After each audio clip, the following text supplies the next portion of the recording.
রমাদানের রুটিন প্রস্তাব করব ইনশাআল্লাহ বিইذনিল্লাহ। রমাদানের রুটিন প্রসঙ্গে সর্বপ্রথম যে সময় নিয়ে কথা বলবো তা হলো সাহরি খেতে ওঠা বা ভোর রাতের সময়টা। সাহরি খাওয়া এটি সুন্নাহ। একজন মুমিনের কাছে 24 ঘন্টা সময়ের ভিতরে সবচেয়ে গুরুত্বপূর্ণ সময় হলো ভোর রাতের সময়টা।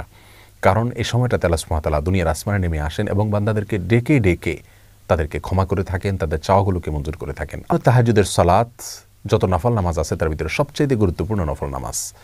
2 রাকাত করে তাহাজ্জুদ পড়ব আমরা। বিশেষ কোনো সূরা কেরাত ঠিক করা নাই, যে কোনো সূরা দিয়ে আমরা সাধারণভাবেই পড়ব এবং তাহাজ্জুদের নামাজ পড়ছি, শুধু এটুকু নিয়ত থাকলে চলবে। মনে মনে আমরা 2 রাকাত করে পড়ব, 2 রাকাত, 4 রাকাত, 6 রাকাত, 8 রাকাত, যতটুকু তৌফিক হয় পড়ব। প্রত্যেকটা রাকাত খুব দীর্ঘ করার চেষ্টা করব, দাঁড়িয়ে লম্বা কেরাত পড়ার চেষ্টা করব, আস্তে আস্তে পড়ার চেষ্টা করব এবং খুব বেশি লম্বা কেরাত মুখস্থ না থাকলে একটা সূরাই বারবার পড়তে পারি, কোনো অসুবিধা নেই। এবং রুকুতে যখন যাব তাসবিহ অনেকবার পড়ব, আস্তে আস্তে পড়ব। রুকু থেকে দাঁড়িয়ে আবার দীর্ঘ সময় অপেক্ষা করব, সেজদা এরকম লম্বা করে করব, উঠে বসে আবার অপেক্ষা করব। এভাবে প্রত্যেকটা রোকনকে যত ধীরস্থিরতার সাথে করা যাবে তাহাজ্জুদের মান তত বেশি, যে কোনো সালাতের মান তত বেশি উন্নত হবে। সাহরি অনেকে খেতে খেতে আজানের সময় পর্যন্ত নিয়ে যান, এটা উচিত না। আজানের সময় ঠিক আগ মুহূর্তে শেষ করেন, এটা সুন্নাহ বিরোধী কাজ।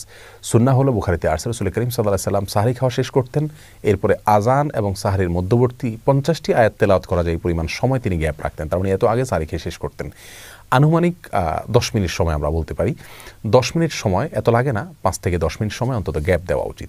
এই টাইমটাতে আমরা আল্লাহর কাছে বিশেষভাবে দোয়া করতে পারি, যেটা দোয়ার সময়, দোয়া কবুলের সবচেয়ে গুরুত্বপূর্ণ সময় দিনের এবং রাতের ভিতরে এই ভোর রাতের সময়টা। দোয়ার জন্য সবচেয়ে উত্তম হবে আমরা যদি নির্জনে কোথাও চলে যেতে পারি, যেখানে কেউ না, সেখানে নিরিবিলি আমরা আল্লাহর কাছে আমাদের চাওয়াগুলো পেশ করতে পারি, চোখের পানি ফেলতে পারি, চোখের পানি ফেলে আমরা কান্নাকাটি করে দোয়া করতে পারি এবং আমাদের সার্বিক চাওয়াগুলোকে আল্লাহর কাছে পেশ করতে পারি।